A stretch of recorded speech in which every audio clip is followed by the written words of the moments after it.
ये है 21। Arteriosclerosis,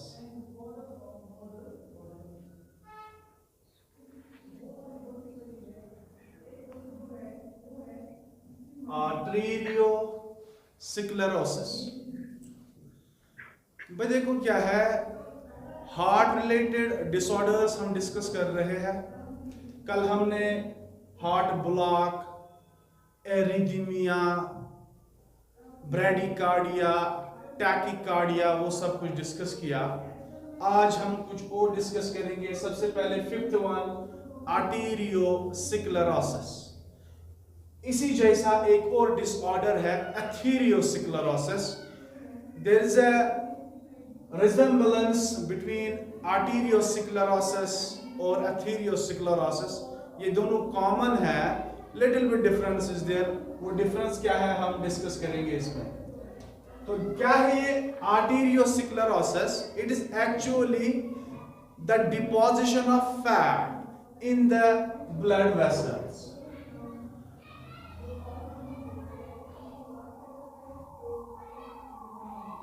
Deposition of fat in blood vessels। और उससे क्या होगा? उससे ब्लड वेसल्स नैरो हो जाएंगी और रिजिड हो जाएगी, जिसकी वजह से जो इनएडुकेट ब्लड सप्लाई पास हो जाएगी। बात समझ आई? नैरोइंग ऑफ वेसल्स और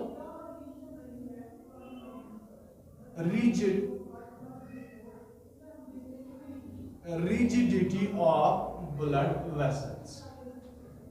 ठीक है। अब ये फैट जो है, बहुत समय पहले ये बिलीव किया जाता था कि ये फैट जो है, जो डिपॉजिट होता है, ये कोलेस्ट्रॉल।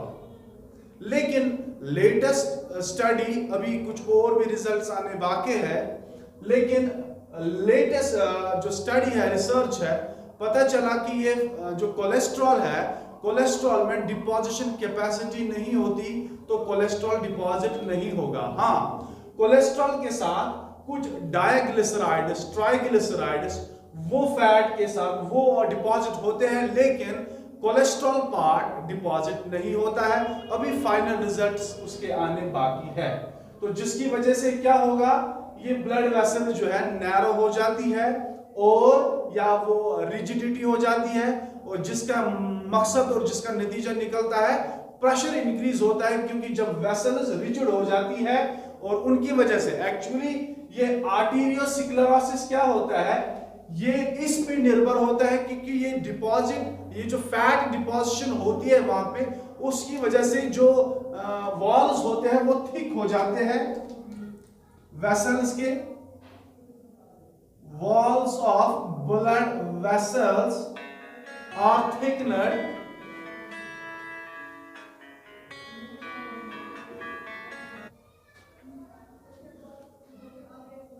तो आर्टीरियोस्क्लेरोसिस में आप देख रहे हो फैट डिपॉजिशन होती है ब्लड वेसल्स के अंदर, जिसकी वजह से वो ब्लड वेसल्स नैरो हो जाती है, या मैं कहूंगा वो रिजिड हो जाती है। और उस रिजिडिटी की वजह से, क्योंकि वॉल्स जब थिक हो जाएंगे तो रिजिडिटी आ जाएगी।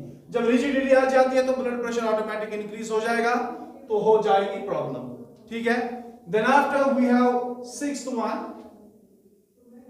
इसी के रिलेटेड कॉमन है, little bit difference is there, एथेरियोस्क्लेरोसिस।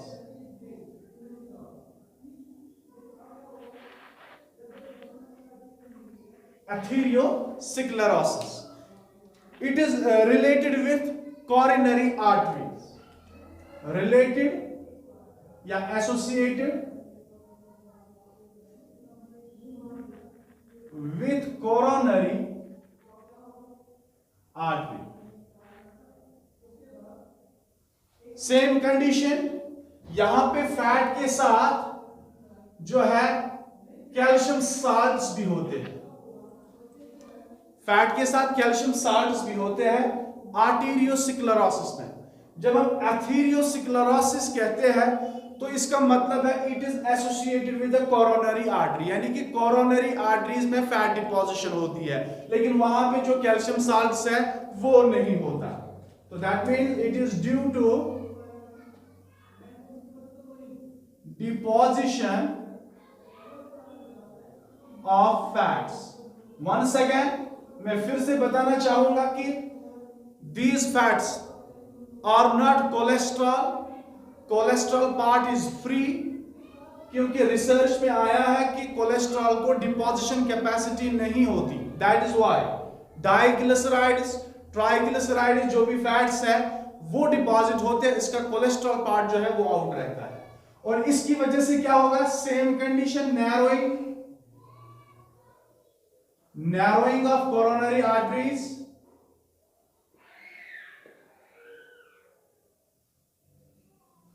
ठीक है, और उनमें भी रिजिडिटी आ जाएगी।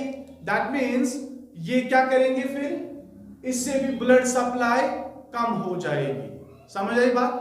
अब ये चीजें हमें कैसे डिटेक्ट हो जाएगी, आर्टीरियोस्क्लेरोसिस हो या एथीरियोस्क्लेरोसिस हो, ये चीजें कैसे डिटेक्ट हो जाएगी, इसके लिए एक टेक्निक है। The technique is called angiography.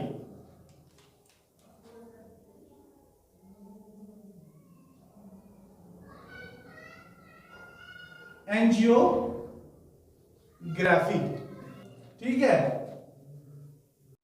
This angiography is radioautography.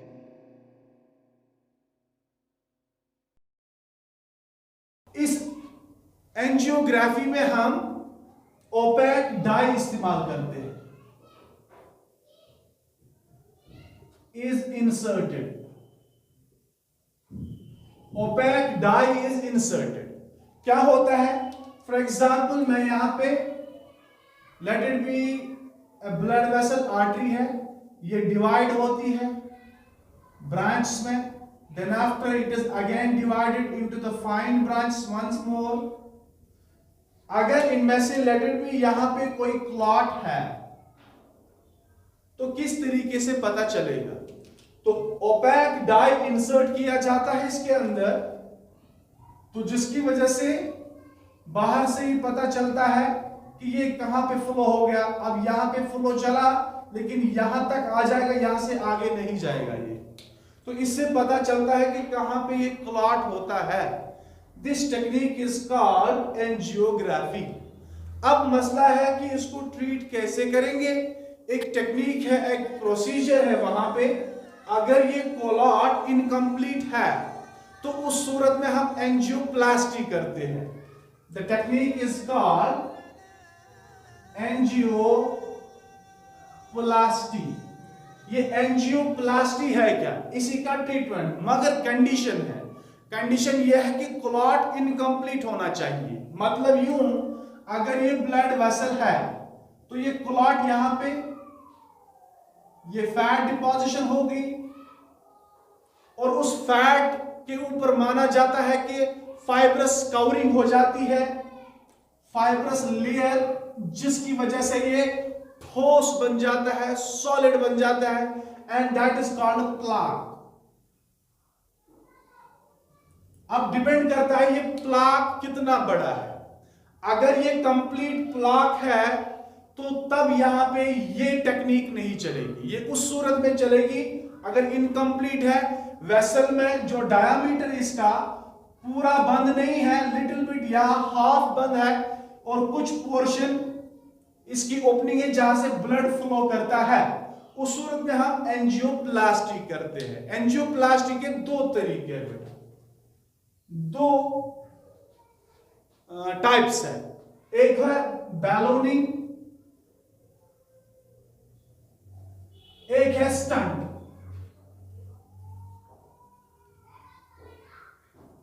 ठीक है, बैलोनिंग में क्या किया जाता है, कैथेटर की मदद से, ये जो एंजियोप्लास्टी में कैथेटर का इस्तेमाल करके बैलून इसके अंदर लाया जाता है कुछ इस तरीके से, और इस बैलून को इन्फ्लेट किया जाता है हीलियम से। Inflated with helium. तो मतलब इसका क्या हो जाएगा, ये इस तरीके से इन्फ्लेमेट हो जाता है और जिसकी वजह से इस पे प्रेशर आ जाता है और कभी कभार ये टूट भी जाता है, और या तो ये ब्लड वेसल को थोड़ा सा डायमीटर ना डायलेट करता है ताकि ब्लड सप्लाई आसानी से हो जाए। बात समझ आई? फिर इस कैथेटर को निकाल दिया जाता है। This is called ballooning. One more thing is there, stent. Stent किस लिए? एक मैश का इस्तेमाल किया जाता है। ये नेटवर्क जाली जैसी होती है, इसको इंसर्ट किया जाता है इसी कैथेटर की मदद से। फिर यहां पे इसको भी इन्फ्लेट यानी कि इसको डायलेट कराया जाता है ताकि ये प्रेशर इस वाल पे भी लाए, इस वाल पे भी लाए। ठीक है, तो नतीजा ये इसको डायलेट कराता है ताकि डायमीटर इसका बढ़ जाए और ब्लड फ्लो आसानी से हो जाए। ये टेक्निक है। बट व्हाट अबाउट अगर ये क्लॉट पूरा होगा और पूरी ब्लड वेसल जो है वो कंप्लीटली बंद होगी, उस सूरत में ये टेक्निक चलेगी नहीं। उस सूरत में कोई और टेक्निक है, दैट इज कॉल्ड ग्राफ्टिंग।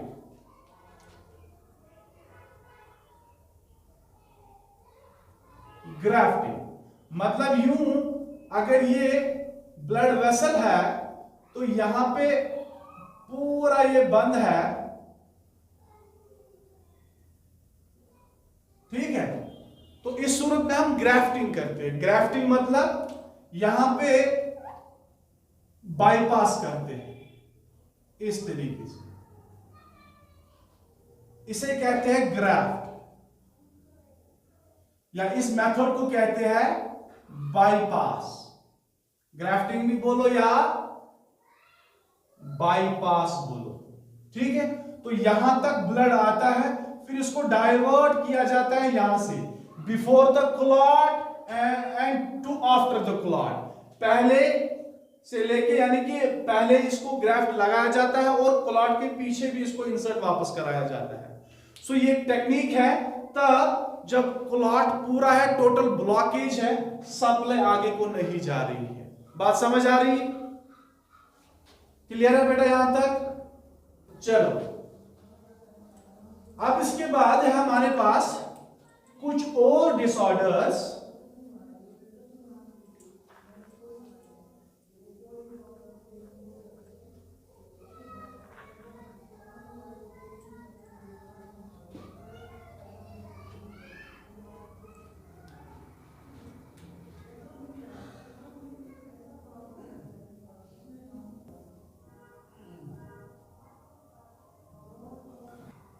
इसे आप स्कीमिया कहो या इचिमिया कहो, ठीक है। ये कौन सी डिजीज है, कौन सा डिसऑर्डर है? इनएडुकेट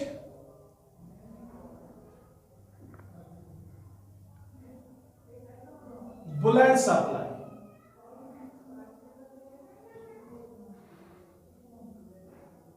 टू ऑर्गन्स या पार्ट और part. It can be heart as well, ये हार्ट भी हो सकता है। किसी भी ऑर्गन को ब्लड सप्लाई कम होना, दैट इज कॉल्ड स्कीमिया, ठीक है। एंड दिस कंडीशन, इसके लिए रेस्पॉन्सिबल कुछ भी हो सकता है, ठीक है।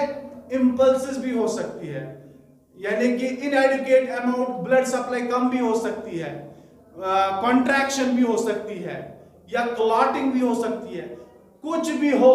लेकिन अगर ऑर्गन्स तक इनएडुकेट ब्लड सप्लाई पहुंचती है, उस सूरत में दैट इज कॉल्ड स्कीमिया, उसे स्कीमिया कहते हैं। अच्छा, हमारे पास 8th है एंजाइना पेक्टोरिस।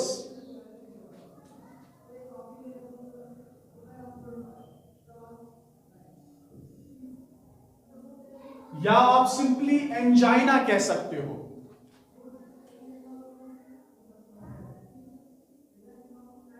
एंजाइना अच्छा, एंजाइना क्या होता है? ये होता है स्कीमिया ही, बट इन मायोकार्डियम, जब that is inadequate blood supply to myocardium, यानी कि हार्ट में मायोकार्डियम बीच वाला लेयर, वहां पे ब्लड सप्लाई कम होना, that is called angina pectoris. ठीक है, दैट मीन्स ये तो इनएडुकेट है। Angina is what is this? Ischaemia of myocardium, of myocardium. ठीक है बेटा, तो इसकी वजह से क्या होगा? इसकी वजह से धीरे धीरे जो ब्लड सप्लाई है वो कम होती जाएगी, कंट्रैक्शंस कम होती जाएगी, और नतीजा अगर क्लॉट बना कहीं पे तो ऑर्गन्स में जो है ब्लड सप्लाई होना बंद हो जाएगी। तो जहां पे ब्लड सप्लाई बंद हो जाती है वहां पे फाइब्रोसिस हो जाती है, वो सेल जो है वो डेड हो जाती है। Same is the case, inadequate blood supply to this myocardium will lead to the closure or fibrosis of this myocardium, जिसकी वजह से क्या होता है? चेस्ट पेन होता है, acute chest pain, chest pain, sometimes nausea, nausea होता है। ठीक है बेटा। अच्छा, इसके बाद इसी से related one more thing is there, myocardial infraction, 9th one, myocardial infraction. What is this myocardial infraction? This is the complete stoppage of blood to the heart. Complete stoppage of blood to the heart. Actually blood कहां पे चला जाता है? मायोकार्डिया में। ठीक है, मायोकार्डिया, और वहां पे क्या होगा? Infarction. Infarction is the fibrosis, यानी कि फाइब्रस स्ट्रक्चर बन जाते हैं, जिसकी वजह से ये मायोकार्डियल की स्ट्रेंथ सॉलिड हो जाती है, ये रिजिड बन जाता है, और जिसकी वजह से कॉन्ट्रैक्शंस कम हो जाती है। ये इसी का एडवांस है। जब यही एंजाइना जो है ये जब एडवांस यानी कि एक्यूट हो जाएगा, अगर ये कंप्लीटली आगे को लीड करेगा, then it will lead to the myocardial infraction. That means अब हार्ट में ब्लड सप्लाई रुक गई, नतीजा जो हार्ट की जो मसल्स है वो अब डेड हो जाएंगी। मसल जब डेड हो जाएंगी, दिस इज कॉल्ड, यहां पे आप हार्ट फेलियर कह सकते हो या हार्ट इन्फ्रैक्शन कह सकते हो। This will lead to the heart failure, जिसे हम हार्ट अटैक या हार्ट अटैक भी कह सकते हैं, हार्ट अटैक। ठीक है, सो ये एक्चुअली यही है, सिकीमिया है। अगर केयर नहीं किया तो ये लीड करेगा एंजाइना पे, अगर केयर नहीं किया then it will lead to the myocardial infraction. That means अब कार्डियक फेलियर हो गया, देन मतलब जो है जब कार्डियक फेलियर है तो नतीजा आपके सामने होगा, तो कुछ भी चलेगा नहीं। बात समझ आई? तो ये सारा कुछ जो है ये इसके रिलेटेड जो कार्डियक डिजीज है उनके related. One more thing is there, आप ये भी ध्यान में रखो कि ये जो स्टडी है इन ब्लड वेसल्स की, that is called angiology. Angiology is what? Study of blood vessels। ठीक है बेटा, बात समझ आई?